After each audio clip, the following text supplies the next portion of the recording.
Call of Duty 2023 is the worst kept secret in gaming, and today we've had the official logo and name of this game leaked online. There's been so many rumors and leaks about this game over the past few weeks, but this is the most genuine proof we've had yet on the name confirmation and the logo, and the first official artwork that's likely to be the front cover of the box for the game. It confirms the inclusion of one very exciting character. Let's dive into everything we can learn about this year's Call of Duty from this leak. First of all, I'm sure you're very curious how a logo and box art leaked in the first place, and it leaked because of Monster Energy. As with most years for Call of Duty, they have a partnership with Monster Energy. They've began preparing a load of marketing material with those big cardboard stands that you see in all the shops, and someone that works at a store that is going to have these saw them in the back and took photos of them and posted them online. What makes this even funnier is Call of Duty themselves have just tweeted this in response to this leak. Phew, Mondays, anyone have an energy drink they can spare? Now that is hilarious. It confirms the Monster partnership. There's also going to be an exclusive operator skin, some sort of decal and double XP tied to Monster cans. And for obvious reasons, I can't show you the actual image in the video, but I am showing you now a recreation. And this confirms that the name of this year's game, if there was any doubt, is Call of Duty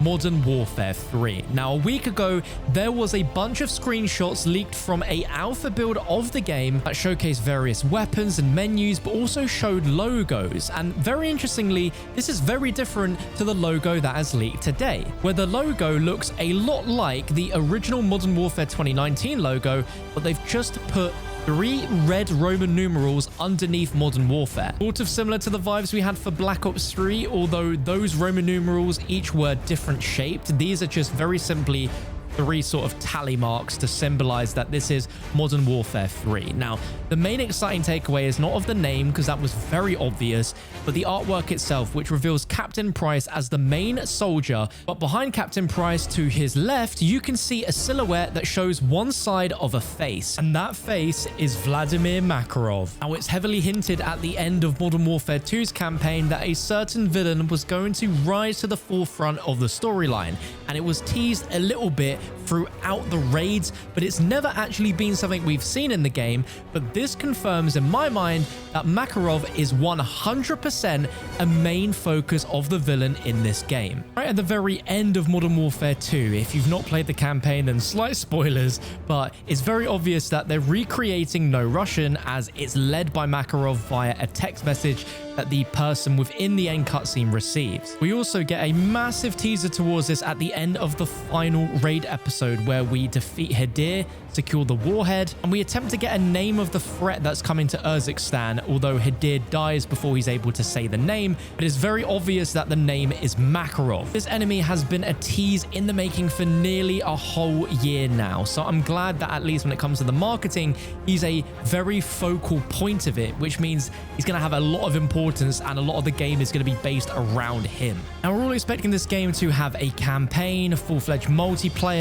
Warzone integration, and also zombies. So I think we need to talk about everything that has been previously rumored and leaked for this game, so we can also have an idea of what this game's going to be like. The reveal for this game is going to be imminent, because in response to the screenshots that leaked from the alpha build last week, Call of Duty revealed on Twitter that there is a planned in-game event reveal for this game that will happen at some point with Season 5, and that there'll be specific details on this when Season 5 is announced, which could be any day now, as the season is supposed to start next week. During all of the court battles that they had with the FTC for the Microsoft acquisition, the judge also leaked that November is going to be the release month for this game. So we know that for a definite, and Call of Duty even had the eye emojis as a response to that. According to Insider Gaming, they've reported that this will serve as a fully fledged sequel to last year's Modern Warfare 2 2022. So picking up exactly where the game from last year left off. Now, is there a chance that some of the plot elements from the original Modern Warfare 3 from 2011 will make their way into this game? We're not too sure yet, but if Makarov is the main villain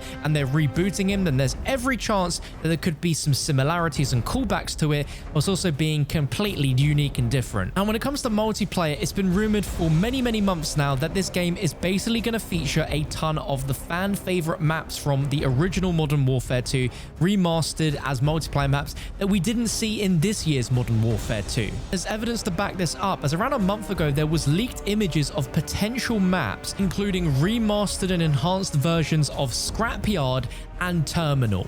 And we know that Terminal's already in Modern Warfare 2 2022, but apparently these did look quite different. There's also claims that beyond the new maps that we could expect, there's also a chance that this could feature remastered maps from quite a few different previous Call of Duty titles, as there was a rumor back in December that there was going to be some sort of greatest hits pack released for Call of Duty that contained maps from tons of different games, including non-Infinity War titles like some of the Black Ops games, as a way to celebrate the fact that Call of Duty's turning 20 years old this year. The craziest part about this game is that, unlike Modern Warfare 2, this game is apparently going to feature a zombies mode, and according to Insider Gaming, several sources have described that this mode will essentially be an Outbreak 2.0. This is a mode that was first introduced in Black Ops Cold War. Rather than it being a round-based mode, it was a completely open world with a set objective to do that classed as a round, but then several other mini things you could do in the process. Aside from that, we don't really have any concrete leaked details about this zombies mode so far, apart from the fact that it exists and it's likely to happen, which is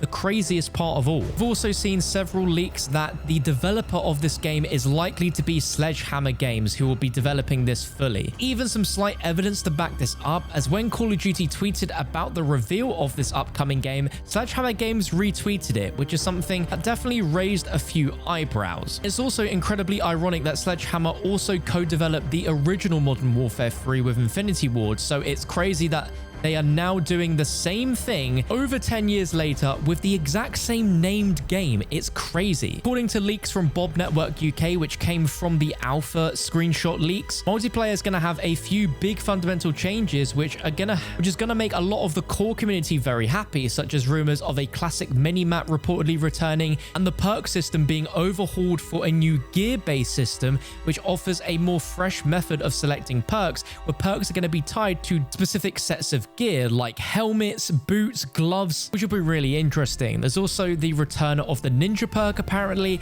and the World War II war game mode is apparently going to return in this game. And I mean, if Sledgehammer Games are developing it, it makes sense they might want to bring back one of their own modes. And this was a very interesting mode where there was custom design maps which carried out objective-based missions with a big amount of players on them. Very different to most multiplayer modes, as it was a very team-oriented gameplay experience. The thing that's going to be so divisive about this game is just how similar it will look and feel to Modern Warfare 2, almost to the point where it feels like this could have been a DLC add-on rather than its own full-fledged game. And only time will really tell if those worries and claims are going to ring true, but apparently every single operator and weapon and gear set that you've got in Modern Warfare 2 will transfer over. Call of Duty themselves tweeted them last week if that's something people would want to see. Obviously, that's obviously a very good thing, having everything compatible. It doesn't mean the purchases you've made in the previous game will be redundant when this new game comes out. And when it comes to weapons,